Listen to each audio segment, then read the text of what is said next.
বিএনপির চেয়ারপারসনের উপদেষ্টা ফজলুর রহমানের কিছু মন্তব্যকে ঘিরে একদিকে ক্ষোভে ফুঁসছেন একাংশের আলেম ওলামারা, অন্যদিকে তার পাশে দাঁড়িয়েছেন বিতর্কিত লেখিকা তসলিমা নাসরিন। কয়েক দশক আগে বাংলাদেশ থেকে বিতাড়িত হয়ে তসলিমা নাসরিন ভারতে অবস্থান করছেন।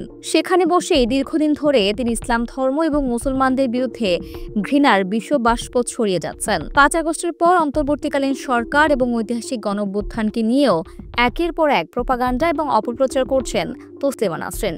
এরকম একজন বিতর্কিত লেখিকা ফজলুর রহমানের পক্ষে আওয়াজ তোলার ফলে দেশের রাজনৈতিক অঙ্গনে চাঞ্চল্যের সৃষ্টি হয়েছে। সম্প্রতি একটি টিভি চ্যানেলে দেশের আলেম সমাজ, মাদ্রাসা শিক্ষার্থী, মোল্লাতন্ত্র নিয়ে কিছু মন্তব্য করেছিলেন ফজলুর রহমান।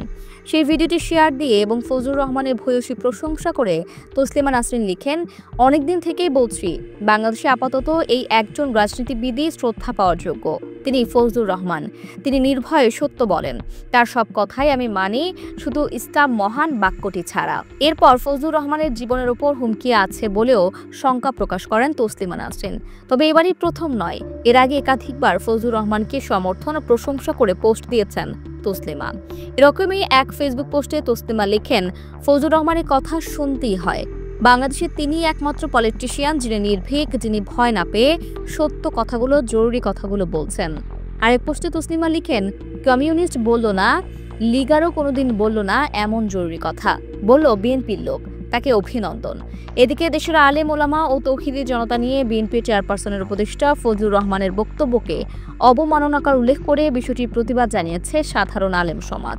তাদের এক বিজ্ঞপ্তিতে বলা হয়, আমরা সাধারণ আলেম সমাজ, দেশের ওলামায়ে কেরাম, মাদ্রাসার ছাত্র সমাজ এবং লাখ লাখ ইমানদার তৌহিদি জনতার পক্ষ থেকে বিএনপি চেয়ারপারসনের উপদেষ্টা ফজলুর রহমানের প্রকাশ্যে টেলিভিশন সাক্ষাৎকারে দেয়া অবমাননাকর বক্তব্যের বিরুদ্ধে গভীর ক্ষোভ, তীব্র নিন্দা এবং প্রতিবাদ জানাচ্ছি। বিজ্ঞপ্তিতে আরও বলা হয়, ফজলুর রহমান বিএনপি চেয়ারপারসনের উপদেষ্টা পদের মর্যাদা নষ্ট করছেন। তার এই বক্তব্যের দায় দলীয়ভাবে প্রত্যাখ্যান না করলে বিএনপিকেও এই ঘৃণ্য মানসিকতার শরিক হিসেবে বিবেচনা করা হবে।